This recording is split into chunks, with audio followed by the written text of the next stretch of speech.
OGI, right? That's right. That's right. And you know what? We're live, gentlemen. We Welcome to are? Thursday. Yes, we are. Oh, Hi God. there. We are? We Oh, are on. We are on. I'm so I'm happy. Sybil Wilkes, and it is Thursday with George Wallace. And George has brought a very special guest, the one and only Merrill Knight. Who, what? Who? Bubba Knight is with us. How Woo! are Wait a you? second. D Bubba Knight? Yes. D. Yes. Hey, George. Oh my God. I D. guess that's what Bubba that Knight. B stands for. Bubba Knight. Is that a B? What is that? Yeah, yeah, that's a B on my cap. Oh, I thought it meant black, but that's No, cool. well, it is. Bubba Knight, how are you? Miss Sybil, I'm terrific. I'm a happy man. I'm enjoying myself so much. And thank you so much for inviting me to be on your Oh, show. And my brother George Wallace, he know I love him, and I'll do anything for George. And Well, now, since you're George's sister, Miss Sybil, yes, you sir. have that right too. how Oh, about thank you that? so much. I like to think of more as his daughter, but thank you for making us family. I Well, appreciate that's that. good too. That's good too. And Bubba, she is a wonderful lady, and it's an honor to be working with her because we've learned so much from her throughout the years. And she is like the lady. She's the Well, it. let me just tell you a little bit, Mr. Knight, before we get really rolling. What we Okay. have is called the What You Need to Know. We have an hour every Monday through Thursday in the evening, an hour, and we talk about the day's events. We talk about the stories that we have in our What You Need to Know newsletter. And our Uh-huh. newsletter we put out Monday through Friday. These are 5 stories that we think you need to know, in addition to some other areas of life. And what we have done is followed the pattern set by Tom Joyner. The many years that we worked with Tom, over 25 years, we worked with Tom, and he taught us how to super serve the African American community. So that's what our newsletter does. We talk topics that are of interest to the African American community. We also Beautiful. talk business and finance, health and wellness. We have an HBCU corner, and as well as a little no Black history fact. And we give other shouts outs and things like that. So for people who are just joining us today for the first time, we encourage you to please sign up for our newsletter. It's absolutely free. And if you'll go to sybilwilkes.com, give us your name and your email address, it'll be in your email box every morning, Monday through Friday, as George can attest. And we Yes. hope that this night you will sign up too and be a part of our What You Need to Know a family. So Thank I you, sir. welcome you. And Bubba Knight, you know what? It is so Right. great to have you on and to talk about your life and your career and all of the things. How far back do you and George go? Since 1942, when I was born, let me see. You So see, George is your I looked over. godfather. Sybil, Yeah, yeah. if you're born in Atlanta, you will lie. You will tell a lie. That's so, one thing we do very well. yeah. We do lie. Mhm. So me and George, I think George and I are Grady babies. I know I am. You are Okay. great, baby. I'm born in Shamley. I'm in a little You hospital uptown. I'm uptown Brookhaven, Buckhead. oh, you in Buckhead. You were born in Yeah, Buckhead. yeah. Oh, George, oh. you were up there with the suburbanites. That's where I am right now. That was Yeah. way out then, Sybil. When we were kids, Buckhead was way out. No more than Yeah. 8 miles, but way out of the city, But now it's all connected. And Buckhead Yeah. might be bigger than downtown Atlanta now. Yeah, that's what I heard, man. But see, Yeah. I was born in the hood. See, see, George, I was born in the hood at Greater Hospital, man. I looked over there. I thought that was you in the crib next to me. No way. Let me tell you something. I was not the ugly baby. Let me tell you something, Sybil. Grady Hospital, every city has its worst hospital, right? Back in the day, that was the ugliest hospital ever. I mean, you got sick Really? driving by that hospital. I think Wow. is it, one time I was sick, I went to Grady for anesthesia. The doctor said, go to sleep. So it's Shut up, George. go to sleep, because Atlanta's where Ether was born here. Ether anesthesia was born in Atlanta. Crawford B. Long invented Ether, I and didn't know that. yeah, but it was a terrible hospital, but it was the only hospital. Well, we had a rich hospital for blacks called on what was that called? McLean on the west. McLendon. McLendon Hospital. Yeah, that's what one when McLendon when Hospital. I broke my arm, they sent me down there. Yeah, and Oh, we had that Yeah, I'm sorry. So you started at Grady Hospital. Were you and your sister and your family, were you all born there at Grady? Everybody, the whole family. The whole city back in that day. The whole city, everybody. My sister and my cousins, William Best and Elwood Yes. Patton. Oh, so And Gladys, all the Pips and all the family. every pip in the poop. I mean, every pip in the place. In the poop, yeah, you got it right. Every pip in the place was Grady Babies. Yeah. You know what? And when did you first sing? Do you remember songs and singing in your house? Is that how you grew up? And do you remember like the first song you ever sang or sang with your family? Yes, I the first song that I sung in a concert was "Bless This House." It was and I was referred to as, ladies and gentlemen, this is Master Merrill Woodrow Knight Jr. Master. Hello, George. You know George. Yeah, that's Master, like you're giving your Easter speech. Master. There you go. And actually, my sisters, my older sister Brenda and Gladys and I, we went to the Mount Moriah Baptist Church. That's where we used to sing all the time, right across the street from Morehouse College. Morehouse College, just still there on the corner, yeah. Yep, right across the street. And we used to sing. We used to be a gospel group in the daytime, and we'd be the Pips at night. And and Bubba, back in the day, you could go to hell for doing that because they didn't want you to do secular music and gospel music at the same time because they thought that was antichrist. You know, you can't do that because Aretha Franklin got caught up in that too, Sybil. That's right. So you were a pioneer. You were a renegade, if you will, in terms of doing church music during the day and stepping out and doing some R&B stuff at night. Yeah, we did both.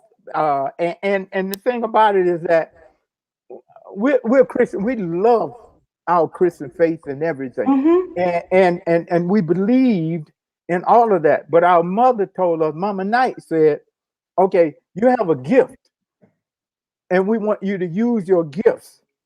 So you use your gifts in the church, and you use your gifts in the club because our whole thing was that we wanted to bring people together with our music, blacks, white, red, green, yellow, whatever." And we used our music and our platform like Martin Luther King, like Dr. King was marching. Yes, we used our music to bust open some doors. And so let me say this for folks who don't know, you're still out there writing and producing and singing. And I understand that you have a song that you created for first responders in honor of first responders. I think we have it, and if we can play it, is that okay? You wrote it, Bubba? You did. I wrote it. I published it. Joe Piggott produced it. Hey, George, and the young lady that featured vocalist on it was the lead singer for Atlantic Star. Get out of here. Time ago. Her name is Her name is Rachel Oliver Corbin. Okay, and she goes to Joe Piggott's church. Okay, and when I wrote the song, Joe Piggott told me, he said, "I know the perfect person to do this song, Bubba." Okay, so the song is called "Thank You for Your Love." Thank you for the love. Thank you for the love, and it's dedicated to the doctors, the nurses, and the frontline workers who sacrifice every day to go save our lives. First responders. Oh my God. First responders. Okay, so here we go.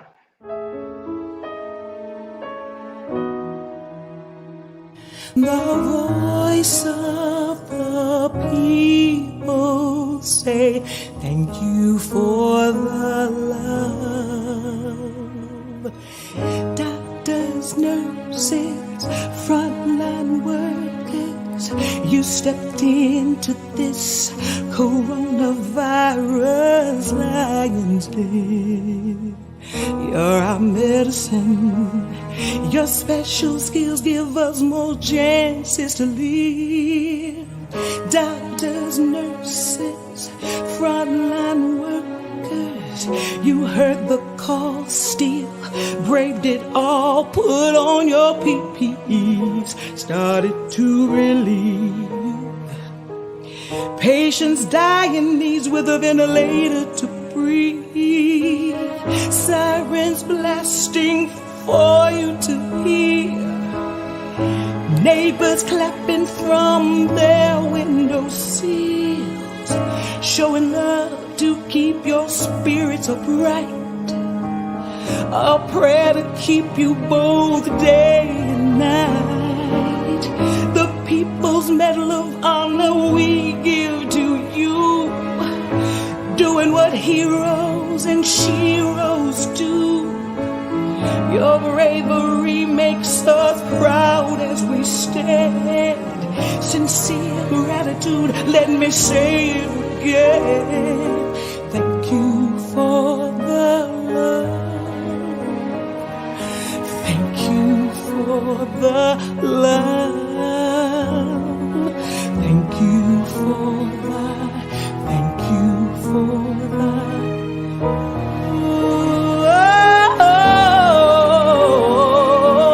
We stay home, self-quarantine, to stop the spread of deadly COVID-19. We wear masks, gloves, stay 6 feet apart, to help you win the war we're all fighting for.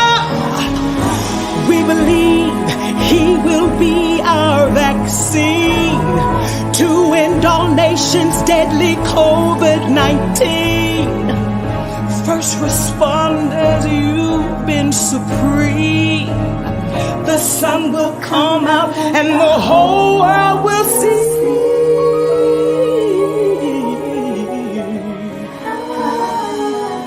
Thank you for the love. Thank you for the love. We thank you for the, thank you for the, thank you for the love. Thank you. That was fantastic. Fantastic. Thank you for the love, Bubba Knight. That was Bubba, Sybil, fabulous. did you hear that? I don't know. You said, I know the lady, but listen, Bubba, that sounded like Gladys a little bit. It sounded like your sister. You know what, George? I get that all the time, man. They said, was that Gladys? I said, no. I sent it to Gladys. I sent the song to Gladys, but she never got back to me.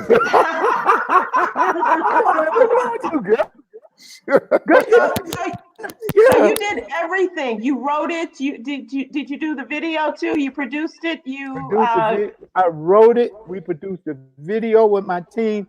Shahab Zagari. He's a professor over at UNLV over the film department.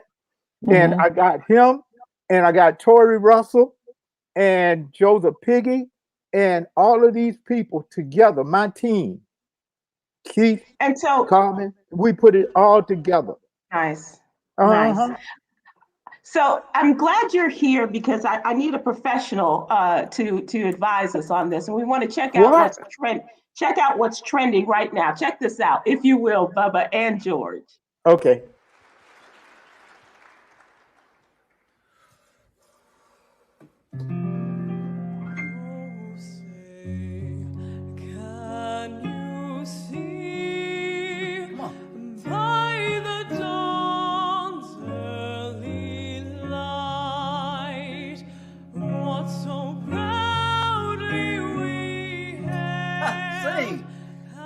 Twilight's last gleaming. Come on. Whose broad stripes and bright stars through the perilous fight. Yes. For the ramparts we watched were so gallantly streaming. It's ready to show your range.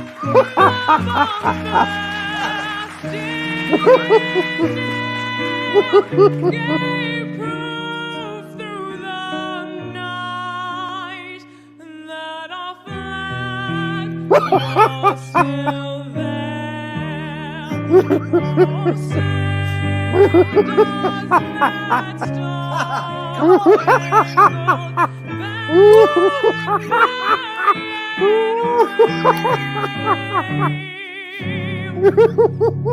the land of the and the home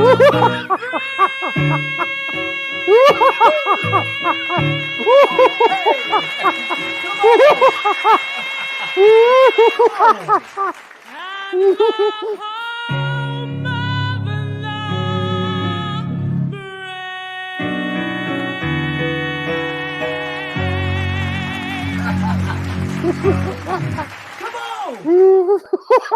Oh. How could you? Oh my stars! That brother need an Oscar. The brother need an Oscar faking that like that. Now, let me ask you, as a man with the tremendous talent that you have and all of your years in music, let me have you and George play a little bit of The Voice meets American Idol meets Sunday Gospel, Sunday's Best. Give us a little bit of background, if you will, on having maybe perhaps been in church or been a part of a performance where the singing wasn't quite up, and how do you guide them, or what do you say? You know, do you say let them use you, or you know, what words do you use people when they're kind of going off key and down that way? Well, first thing I do is I just go up there and hold her and just, it's okay, baby. It's okay, baby. George, that's a bless your heart. Bless your heart. Come on, George. You know what that is. Bless your heart. In down south, that's another meaning in the south. It's simple. Bless your heart. That's right. It's like, baby, come on, sit your ass down. Okay, sit your ass down. It's gonna be all right, right? Okay, just God gonna bless you. You can't say that in the church, though, George. They cuss in church more than anywhere else. Listen, I've been trying to be a clean comedian all my life. Everybody I know go to church, especially a sanctified Church of God in Christ, they all cuss. They all cuss. That's right. They all cuss. Yep, it's the front. So Bubba, is there a way to encourage people? I mean, without saying, okay, you don't get the golden ticket, you're out of here, in order to, because this was on stage at the CPAC. This is the Conservatives Political Action Conference, right? So everybody saw this, right? And so what does one say when she comes off the stage and she's like, huh? What do you think? What? Hey, I had him, didn't I? You say, no, come, let me come over. Come over here, sit with me. I love you, but we're gonna have to work on a lot of things. If you're gonna be standing up in front of an audience doing that, yeah, I want you over to my studio early Monday morning, because we're gonna be busy. Myra J is watching us tonight. What did she say, Myra J? Myra J says, I am searching around on the floor for the notes that she missed. They're not here either. No, she said they're not here either. That's a new art form on social media that you can pair yourself against any taping. And that's what happened there. And she sang the song probably right, but we made that and put our music to it, George, to make it go off. I don't think that's what it was. I think Myra, when you sent this out, George, I think Myra was right. It seems like a Saturday Night Live skit. It did, didn't it? Well, you know what? It was indicative of that audience. Mm-hmm. Well, it was indicative of what they're all about. That's them. Hey, Bubba, you know when she was singing, you know what I did? I took a knee. Hello. I took a knee. I said, there you go, George. And Roseanne Barr is going like, thank God Almighty, I'm free at last. Oh my God. And what's her name? Is turning over in her grave. Whitney Houston is turning over in her grave. Yeah. Yes, because nobody did it like that, and of course, nobody sings like your sister. So there's that. And those are the real professionals. And what I didn't like, Sybil, was that I didn't like that brother musician. I didn't like that brother. Come on, baby, you got it. Hit it. Yeah. He was good. He was really good. He should have been ashamed of him. Oh, George, George, That would not be happening That at the was so Bubba good. Knight School of That Music. is my huh? job, to find funny moments like that. And I thought that was so funny. And I just loved it. And I'm glad we did it tonight. Thank you, Sybil, so much for putting that. Thank you, George. And next up, Oh, say does the star. George, let's talk a little news and All talk right. about We're what's gonna, going on it's time to in get serious now, but what you need to know newsletter. Yeah, we Oh, do. God. I mean, we do have fun here, Bubba, but sometimes we got to talk about what's going on in the world, and it's not all, fun games and bad singing. Okay. Right.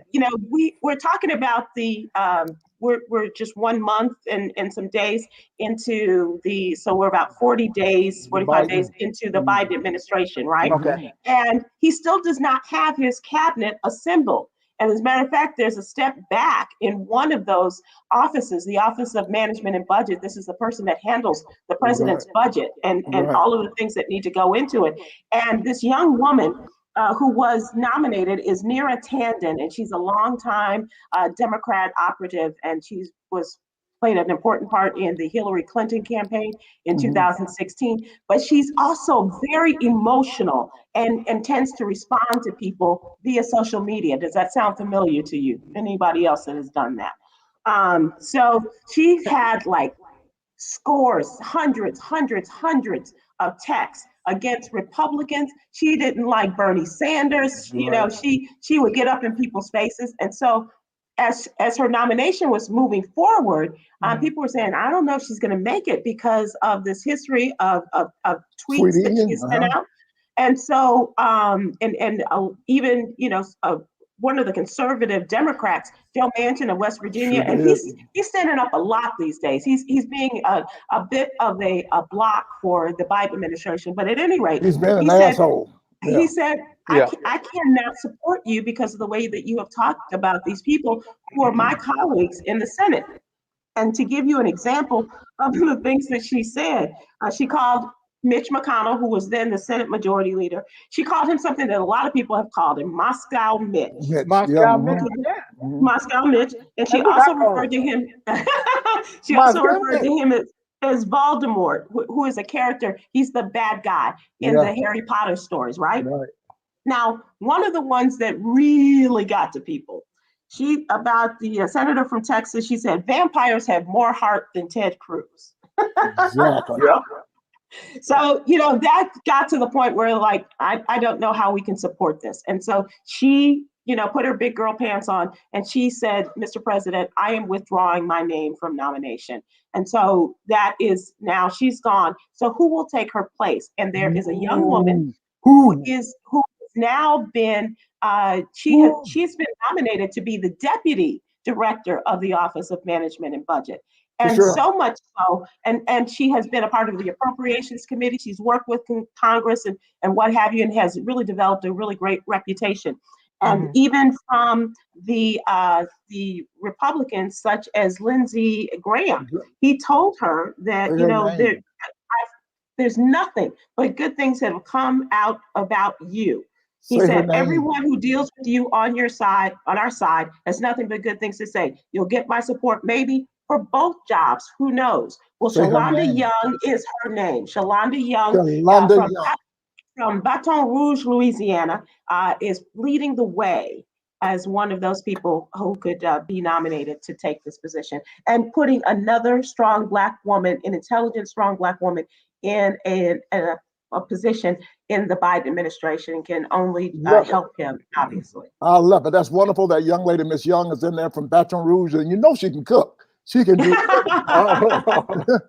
Baton Rouge with the Cajun food, but in any case, she's very smart. If Lindsey Graham is saying nice things about a person, because he could change tomorrow, though. So you never know. He could flip-flop tomorrow. But God bless her. I'm glad it's a Black lady. These ladies are doing so good with the Biden administration. This is what we need to see in America. This is what America is all about. And once again, another Black lady. I love it.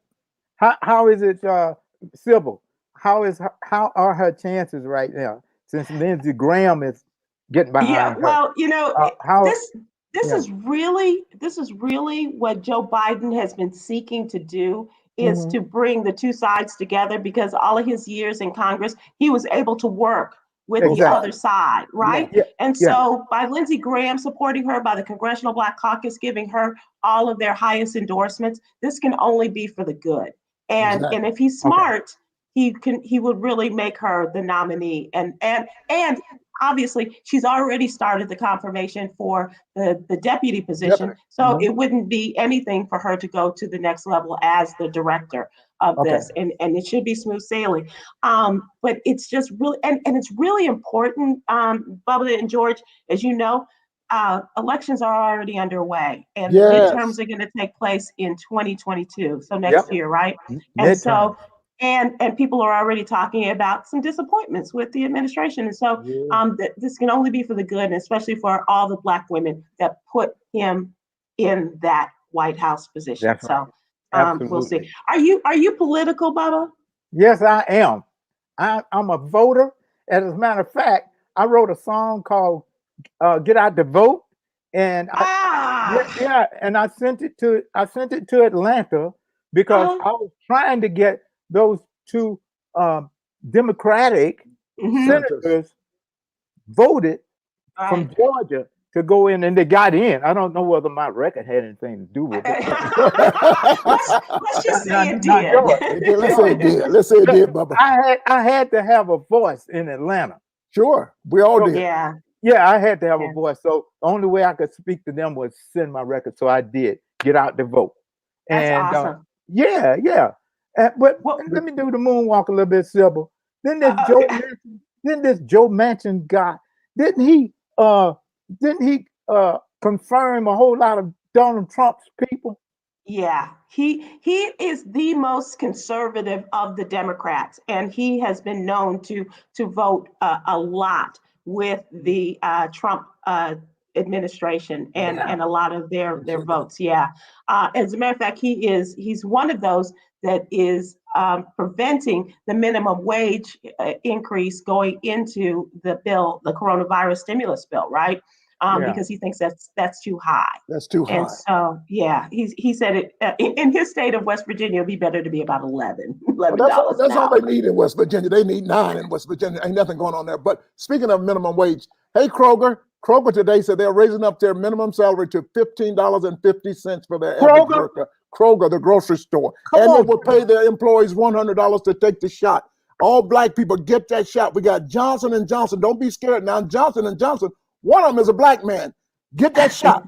I don't know which one of those Johnsons, but one of those Johnsons is a Black man. Okay, get that shot, and they say get either shot you can. It's still important to be. So we're talking about the vote and the Voting Rights Act, and of course, the United States House has voted last night to put a bill before the Senate. But the Voting Rights Act is on shaky ground after a Supreme Court an appearance in the Supreme Court by the state of Arizona involving some voting regulations in Arizona. And one of the cases tosses the ballots of citizens who vote in the wrong precinct. So if you, let's just say you lived in precinct 34, but you were out for the day and you perhaps, and maybe in early voting, or you couldn't get to your precinct and you went to precinct 45, they want to toss that in order to prevent Black folks especially. And brown folks from voting. And so they want to toss those. This is a part of the case that's before the United States Supreme Court. The other is yes, sir. But on that voting in the precinct, they keep moving the precincts. Yeah, and that's the other thing, because different people states. They'll move the precinct where you don't know where to vote. So that's because where you went last time is no longer your precinct, and they don't tell you, and so that's how mistakes are made, right? And so they want to make you be left out of voting as a part of that. Now, here's the other thing. I'm sorry. Yes, sir. Go ahead. No, go ahead. Go ahead. But that's intentional. That's part of the suppression. They admit it. Yeah, that's part of the suppression right there. Move the precinct and don't tell them, and make their vote illegal. But see, that part of that, there has to be some laws made where they can't steal the post office boxes. They took the post office boxes down. And so exactly. We got to have some laws to prevent that kind of voter And if they suppression. get away with it, they did admit that, yeah, they were disadvantaged by everybody voting where they wanted to vote. They did do that. And if the Supreme Court agreed with them, I hope they don't. I think So Mr. Roberts. here's the other thing. As you know, and I'm in Texas, Bubba. Are you in Nevada? Yeah, I'm in Las Vegas. Okay, so in Texas, what they did was they cut out a lot of the ballot boxes, removed them, Right. especially in far out areas, right? Yes. Yeah. And so people weren't able to take their absentee ballots or their mail-in ballots and get them in time. So one person may be responsible for the family or the neighborhood, the community, Yes. whatever. Take all of their ballots and then submit them. That's called, for the Republicans, that's called ballot harvesting, harvesting ballots. Whoa. And so, so they want to get rid of that. And that's the other thing that is a part of this case before the United States Supreme Court. This is, and they said, just based upon the questions that were asked by the conservative justices, it's not looking good for the Democrats to win this case. And we won't know. Of course, it takes months after you hear a case, after they hear a case, for them to come render their decision. But this will definitely have a direct effect on communities of color. And they often, and as you said, Bubba, they often change the polling places and the precincts in minority neighborhoods, causing a lot of confusion and frustration at the voting booth. And the collection of ballots also is widely used by the elderly, the disabled, in the Native American communities as well. It doesn't matter what they do, we're going to kick your ass. It doesn't matter what they do with the Stacey Abrams template in the state of Texas, especially, we're going to kick their butts. You'll see the Democrats, the blacks, the browns, the ladies, the Asians, everybody, all the minorities. We now know that voters do matter. Black vote matters, all votes matter, and we're going to win no matter what. It's a new day. Yes, That's right. That's right. So coronavirus is obviously still in play, as you know, and we're still fighting it in the state of Texas, as well as Mississippi. Mississippi has already removed their mask mandate as of 5 o'clock yesterday. Texas has a week before the governor, who really should be working on helping people who were devastated by the storms a couple of weeks ago. But he's choosing to open up everything, drop the mask, and to bring this and open businesses up 100%. And today in Alabama, the governor, Kay Ivey, announced that she will not remove the mask mandate for another month.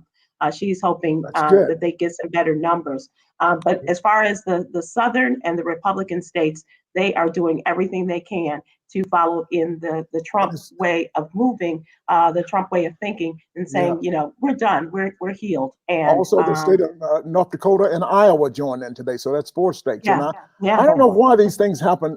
They do stupid stuff like that. Why can't you wait? Sybil, you live in Texas. How do you feel about living there?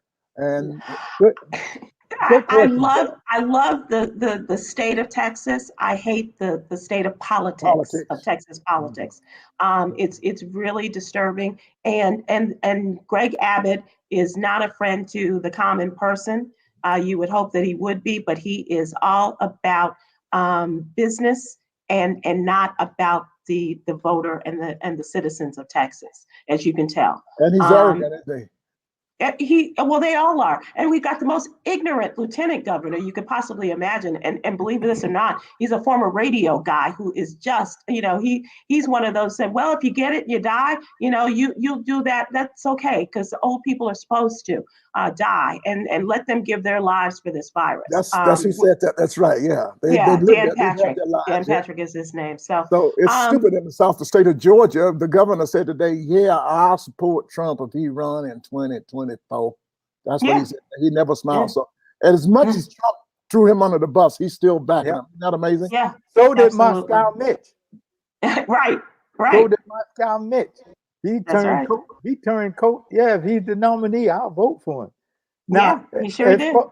But Sybil, as far as these people opening up these states and cities and things like that, I agree with you, George. It is way too early. But see, the news is that as long as it's killing black and brown people, that's their way of getting rid of us. Suppression, right. another form of Yeah, suppression. another Yeah. form of way of getting rid It's of us. execution without any And- trial or yes. anything. Yeah. And you know what? I hate that the news of black and brown people being amongst the most affected and the most Mhm. victims and the most deaths and all of that. Because you got white people going on, all right. All Well, I can tell you right. one thing about Atlanta, Bubba. Sybil, one thing about Atlanta. A lot of the black people here are not adhering to the rules. They're just not wearing the mask. They're just going out. They're partying like nothing ever happened. And that's what pisses me off. And that's another reason some of the numbers are disproportionate, because black people not abiding by the rules, and that they don't want to wear the mask. They don't think they can get it.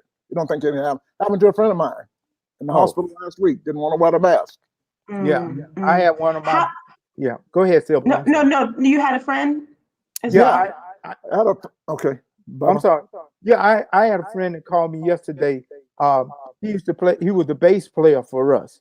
His name is Scott Kennedy, and he was just telling me that his mother just passed from COVID-19. So And sorry. what happened was, when the family was visiting each other, it gave it to him, Yeah. wife, and it just multiplied it. I mean, multiplied that way. And but his mother just died from COVID-19. And he said, if anybody don't believe this thing is serious, call my mama. She won't answer the phone. Ooh. You feel me? Wow. Yeah. Wow. Well, trust me, I believe it. I got my shots. I got both of them in the same day, matter of fact. George. I told the doctor, give me my shot. He said, you can't get one. I went in the next room, and the nurse came in. Hey, Mr. Wallace, he gave me 2 in a day. And I'm going, that was Moderna. Now I'm going next week and get Pfizer. And the week after that, I'm getting Johnson & Johnson. I'm getting them all. Bubba, have you taken the vaccine yet, Bubba? Yeah, my wife, Kathleen, and I took my older sister, Brenda, and we all got our first and second shots. So we're good. But there was a incubation period before you get the second shot. Right. You have to Yeah. get that Everybody shot. knows that except George. He was so greedy, he just wanted to get it. I told him, what the hell should I be coming back and forth, downtown, uptown? Give me my shots right now. The doctor said to me, you be thinking. I ask about the vaccine because the president in our coronavirus update today, and we do a coronavirus update every day in the newsletter, Bubba, and he announced that he is using his federal authority to make vaccines available to all K through 12 teachers and childcare workers this month. Yes, good deal. And that is really important because everybody is in such a hurry to get their children back into the classroom, and the teachers are saying, but we're frontline too. Yes. And so they are making this available to them, and that's really, really important. And the reports are coming out that the teachers are getting it. And as a daughter of a Chicago public school teacher, I'm really very, very happy that they are doing this. And, I am too. And taking that in light of everything that's happened. So and we got to get ready to Biden for moving things along. You know, now it's the end of May now, not June. The end of May, everybody should be. The vaccines enough for everybody. Definitely, and depending on the day, George, and who you talk to, but yeah, it could be from the Biden administration, it could be from Dr. Fauci or whatever. But one thing that we also have here that we talk about a lot is social justice, and of course, the George Floyd policing bill was just passed in the House last night as they get ready for the trial of Derek Chauvin, the policeman who killed George Floyd in Minneapolis. And they said it's beginning to look like a fortress. What's happening there, right? In Minneapolis, right? And so they're saying that, and one interesting aspect of this trial that has not even started yet, they have not even started with jury selection. The judge has ruled that only one member of George Floyd's family will be allowed in the courtroom at a time during the trial, and family members will be able to rotate their attendance as the trial goes on. And the same is for Derek Chauvin's family. They will have to rotate their appearances in the court as the trial goes on. Yeah. So there won't be. What do you think we're doing? What do you think we're playing volleyball here? You know, rotating. Right, it does sound like that, George. Yeah. Yeah. Oh my You're moving God. around. Absolutely. That's Absolutely. some kind of suppression right there, too, isn't it? Well, I Yeah, think but you know what? I'm sorry. Go ahead, Sybil. no. Go ahead, Bubba. What are you No, thinking? but I was thinking, I've been in trial situations like that Mhm. where two families, one family was a victim and the other family was the person who did the act. Yeah. Mhm. Tensions can grow, Yeah. can For grow, sure. and For sure. and that may be a pretty wise thing. So we won't have other people getting into trouble, like somebody bringing a gun or meeting somebody outside. Yeah. Yeah. So that, Absolutely. And it could have an effect on the juries. So Mhm, and their decision. So mhm. I think that's a really good move on their part. Now, Bubba. Okay, Yes, so we have a question of the day, and you mentioned your lovely wife, Kathleen, right? Very nice lady. Very nice lady. thank you, George. How long you been married, Bubba? Well, we've been married twice. The first Oh. time I think it was Kate said we were born. Honey, how long have we been married? Always got that. Honey. But So, the first one didn't take. not the first one we were married for like 10 or 12 years or something like that. Uh-huh. Then And then we got divorced. Ah. And but I didn't get married again, but my wife got married to another. Pip. Okay. Now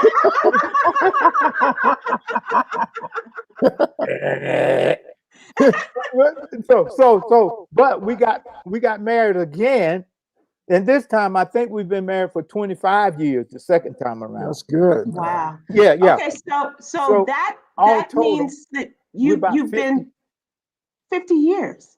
Oh, you can put some numbers together, and Kate will tell you the exact number. She know the date, the time, when, what, how, the So whole shot. you've been the marriage go round for a number of years. George, Uh-huh. I don't know about your marital history. I'm assuming you're like I've me been married have 8 not times. I've been married 8 times. 8 times. Okay. Well, I've been married none. My mom was married 4 times, and I think that kind Is of that had right? an effect on me. But so the question today is, what is the biggest turn off or the non-negotiable in your marriage? And I want you to think about it Okay. in your relationship. In your relationship, what is the biggest turn off? And while you're thinking about this, I want you to watch this video. Hey, so there's something I've been thinking about lately. Could we normalize putting whether you snore or not in your dating profile? Just this shit, you're hot. You make a lot of money. But this shit, it ain't worth it, man. What? I don't want to be here. I do not want to be here right now. Please. I have work in the morning. I can't do this shit.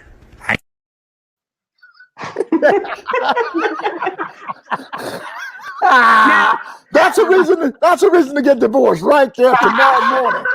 Just go straight to the courthouse. Oh my Oh my God. That is Put her ass on a ventilator. Oh my God. Even the neighbors next door saying, y'all got to get a divorce. The neighbors are going, y'all got to get a divorce. Oh my God. Lord. Oh my God. So are you a snorer, Bubba? No, I never hear myself. Hey. I've never in my life heard me snore. So you don't. Well, I don't snore. But would Mrs. Bubba agree to that? Would she say, "Oh, baby, no, you don't snore"? Hey, honey.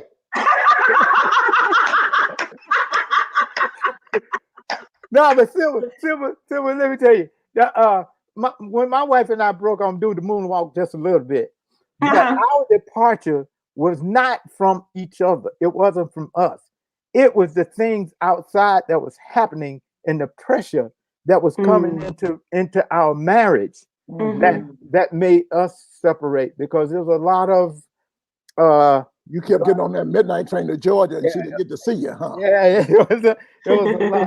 There was a lot of physical and threats and things like that we had to separate. And as a matter of fact, I was kind of happy to get divorced from my wife because I didn't want her to be subjected to the threats and the things that was coming to me.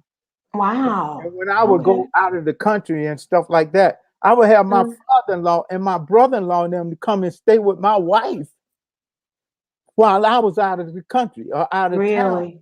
So I was kind of, I was okay. I wanted her to be away because that made me feel okay by being on the road and doing what I had to do. And I could deal with it. If y'all gonna come at somebody, come at me.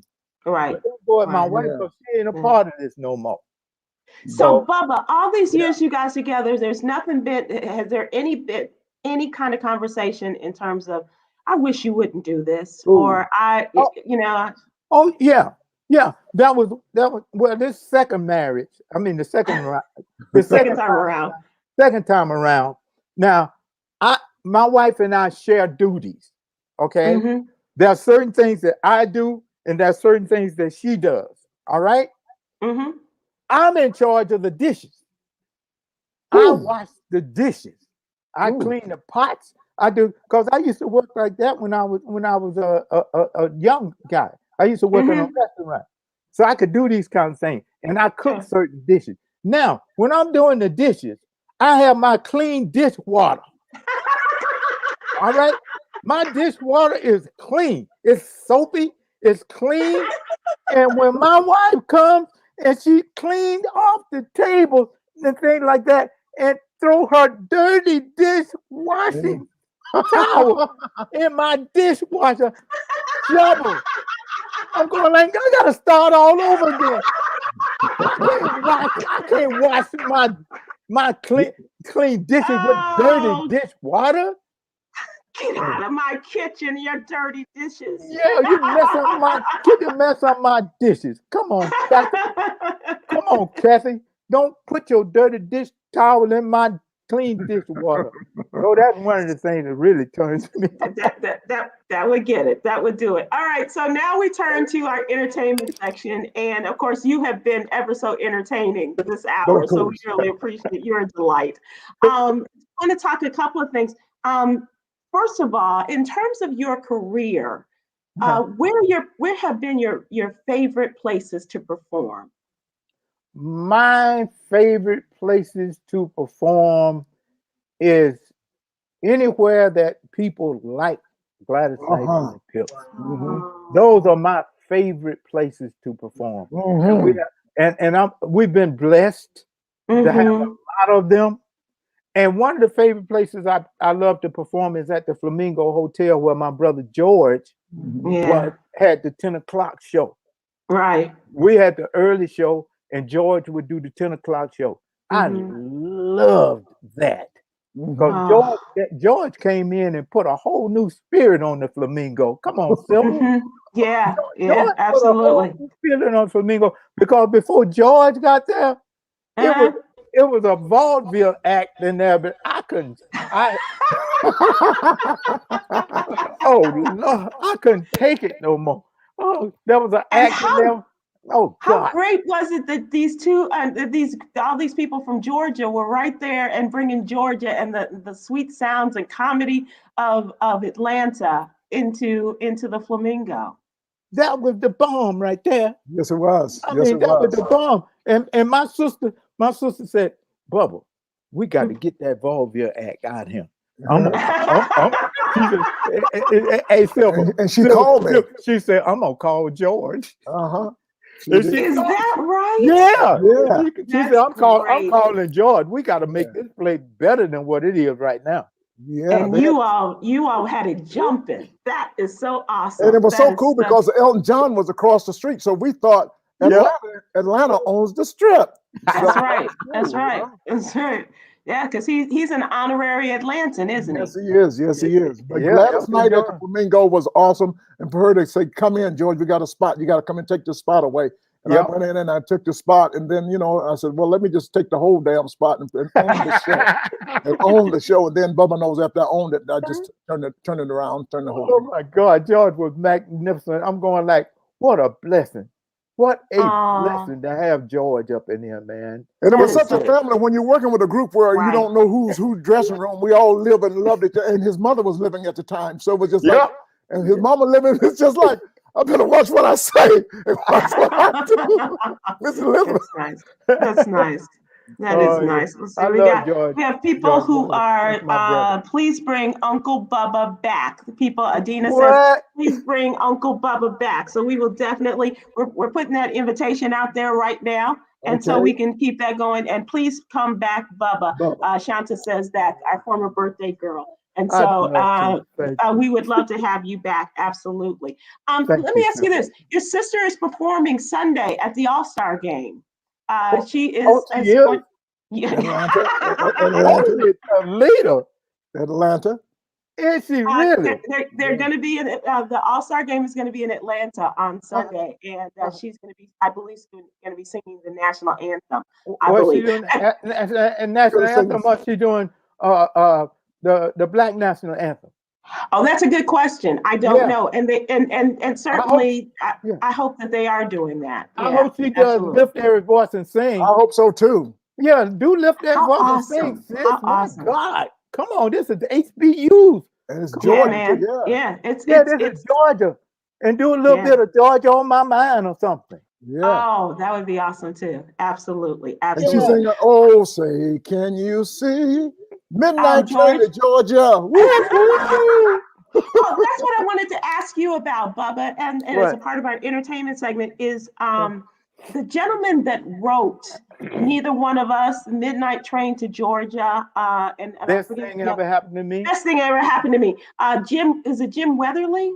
Jim Weatherly. And he Just passed. He just passed, Sybil. And it really broke my heart because Jim Weatherly was a big part of Mhm. Gladys Knight and the Pips being where we are and who we are as recording artists. You know, Jim Weatherly was because he wrote the songs, and I equate Jim Weatherly with Joe Montana and Jerry Rice. Okay. Oh, nice. And you'll see where I'm going with it. Combination, yeah. Mhm. Mhm. That combination, man. Mhm. Joe Montana would throw that ball down there. Jerry Rice would catch it and work his way into the end zone, and we both wind up in the Rock and Roll Hall of Fame. That's wonderful. awesome. Talk about that, what that means to Bubba Knight to have those great moments, like to be at the Rock and Roll Hall of Fame and to be inducted and you know, all of the Grammys and all of the other events and things that you were such a big part of, an integral part. What kind of feeling does that engender? What kind of memories do you have of that? It's a wonderful, wonderful feeling. Our first Grammys, and George, you will appreciate this. Our first Grammys was given to us by Mom's Mabley. Oh, Come on, George. Come on, wow. George. you got my mom made me, you know, me just get Gladys Knight in the Pip. Come Oh on. my gosh, That's how amazing, crazy. Come on, George. That's one of the reasons I'm in the business. Party There you Records, go. Mom's Mabley. Yeah. Mom's Mabley, man. I saw her too at the Walla Haji Ballroom, right over there where we all used to live, Bubba. That's right. That's the first comedian I ever saw. Is that right? Yeah, Jackie, Mom's Mabley. Jackie Mom's Mabley, man. Mom, man, you know. Hey, baby, I don't go. My baby, I ain't got no mom. Hey, Bubba, and they thought she was dirty. They thought she was dirty back in the day. She wasn't that dirty, was she? Not at all. No, Mom wasn't dirty at all. She was just funny. Yeah, I don't think she cussed, Sybil. I don't think she ever cussed. No, Is that right? No, Wow. she didn't. And you I was both can recognize the comedy chops because Bubba, you are your sense of timing, your comedy is great on stage, and I know George, you can appreciate that. You know, you're one of those all well-rounded entertainers, Bubba. Thank you so much, Sybil. And I want to expand on what you were asking me about. How did I feel about the Grammys and things? Sure. I got off a little bit because Mom Mabley jumped up in my spirit. Yeah. And Mom, and we won 2 Grammys that night. Oh. And the other Grammy that was given to us was by the Jacksons, by Michael. Oh my Jackson. gosh. You feel me? Wow. So Yeah. I mean those kind of feelings was that wow, we're making progress. Mm-hmm. You know, we're making progress. We got to stick to what we're doing because we're doing something right. Yes. Right. So let's Yeah. stay together and stick together and do what we're doing because we're making a difference. But our That's goal was to bring black, yellow, red, all people Mhm. together with our Mhm. music. And That's those were the kinds of things that saying, yeah, you're doing it. Yeah. You Yeah. feel That me? confirmation. Yep. Yeah, and Yeah. so you talk about Bubba playing such a comedic role. I mean, his sister was invited to the White House with President Clinton, and she went out there and sang. Bubba's such an inspiration. He just walked out in the middle of the show, Sybil, at the White House, and was part of the show comedically so, and tore the room apart. Oh, So Bubba. amazing. Yeah. Thank How you, great George. is That was so that? How funny, yeah. great is that? And to I see that the absolutely two love of it. them working today, if you were to see them working today, I'm surprised. Sybil, he gonna show up in Atlanta. You watching see now that you told him? Okay. She gonna be singing the national anthem. He gonna wait a minute, Gladys. I'm sliding in. Hey, you guys, this hour has gone by so quickly, and I want to thank you all. No, wait a minute, Sybil. You ain't yes, getting sir. rid of me that easily. Okay. I wasn't finished. Hey, Bubba. Well, Bubba, Yes, stay you here were. for the Yes, next you hour. Yes, Oh, you yeah. is. Oh yeah, you done. Yo, you done. But come back and So be with us again. There's a couple of things. I want people to be able to get a copy of your song. Thank you for the love. How can people get that? Oh, it was on YouTube, and also it was on CD Baby, Spotify, iTunes, some of those young platforms that my colleagues, I don't know about, but my colleagues are having me to do and put them out. So you can go get Thank You for the Love, Rachel Oliver Carbon. Feature. Okay. Thank I you. don't know. Thank I'm you. getting old. I'm trying to open a bag of skins and And- can't open it. George, can you hold on the skins till we finish this? And the last thing is we were trying to get someone on to talk about Coming to America, which premieres tonight, I guess, on Amazon. Please go out and support this movie on Amazon Prime. Make it #1 this weekend. We absolutely want to do that for our friends Arsenio Hall and Eddie Murphy and all of the gang, and bring it on home. So thank you so much, Bubba. The door is always open. Thank you, Whenever Miss you Sybil. want to come, Thank you, George. You know I love you guys, Well, man. you Thank come you back for the anytime, invite. okay? Thank you. All right, we'll see you on the And first I don't one. know if you have a copy of this. Do you have a copy of this book? Where am I? Bubba, do you have a copy of that? Because it's George Wallace Online Ramblings. That's bulltwit. Online ramblings from my Bulltwit. I'll fry pot stickers in a non-sticker pan. I do stuff like that. I don't care. I don't play by the rules. Hey George, I need that because that's you did it clean. You did it like Mom Mabley. Bull twit. There you go. Bull twit. That's you Bubba know what I'm talking about. That's some bull twit right there, okay? Come on, George. Come on, George. You be thinking, George. Oh, great. George, thank you so much what about for the jewels? inviting. Sometimes yoga's jewels? Yes, we do. And we do. Thank you for remembering that, George. Absolutely. I'm also a part of the You don't newsletter. want my jewels. You don't want my jewels. Let me see. Yoga's jewels. Okay. Thank you, George. Today's daily inspiration is speak to someone's heart with words of love, George and Bubba. Speak to someone's heart with words of love. Yep. I love this hour. Thank you so much for joining us. All right. And come back anytime. And when we do leave out of here tonight, before we get out, I want you all to take a look at this and consider what is being said in this. I'm video. George Wallace. I love you, and there's absolutely nothing you can do about it. Got it in. He can tell you about their first dance, but he can't remember my name. I'm his daughter. Half of all black families are impacted by Alzheimer's, but we don't know why. At HSC, we are investing in a new research study to find solutions for your family. To join the research study, visit blackalzbrainstudy.com or call 817-735-2963.